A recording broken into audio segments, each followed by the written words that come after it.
এলাকার মুরব্বীরা মিলেমিশে ভাবলেন, মাটির গভীরে ঘুমিয়ে থাকা পূর্বপুরুষদের আত্মার চিরশান্তি কামনায় একটি দোয়া মাহফিলের আয়োজন করবেন। দোয়া মাহফিলে দূর দূরান্ত থেকে যারা আসবে তাদের জন্য এটা শুধু অনুষ্ঠান না, ছিল ভালোবাসার এক অন্যতম দাওয়াত। যেই ভাবা সেই কাজ, পুরো মসজিদ প্রাঙ্গণ মুহূর্তেই মুখরিত হয়ে গেল। শিশু কিশোরদের বাঁধভাঙা উচ্ছ্বাস দেখে মনে হচ্ছিল কোনো এক দারুণ কিছু হতে চলেছে। তাদের দৌড়ঝাঁপ, ছোট ছোট কাজে হাত লাগানো, আসলেই তারা ছিল এই আয়োজনের আসল প্রাণশক্তি। দূর দূরান্তের মেহমানদের জন্য চলছিল গরিবানা রাজকীয় আতিথেয়তার প্রস্তুতি। আসরের পর থেকে সূর্য ডোবার আগে আগে কাজের গতি বাড়তে লাগলো। ধনী গরিব, যুবক বৃদ্ধ কাঁধে কাঁধ মিলিয়ে যেভাবে কাজ করছিল, দেখে মনে হতে লাগলো ইমানের ঐক্যের এক জীবন্ত প্রমাণ। সন্ধ্যার ঠিক আগে আগে যখন চারপাশ হালকা অন্ধকারে ডুবেছে, তখন ভেসে এলো এক স্বর্গীয় সুঘ্রাণ। আদা রসুন মশলার মন মাতানো খুশবু প্রমাণ করছিল রান্না প্রায় শেষ। আর এই শীতকালে বুঝতেই পারছেন কিসের আয়োজন চলছে। শীতের জাতীয় খাদ্য,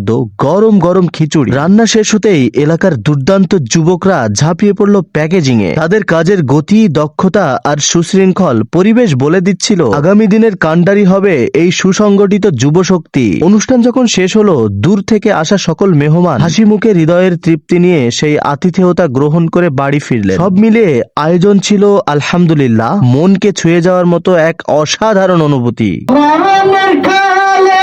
বুঝতে পারিবে মন মরণের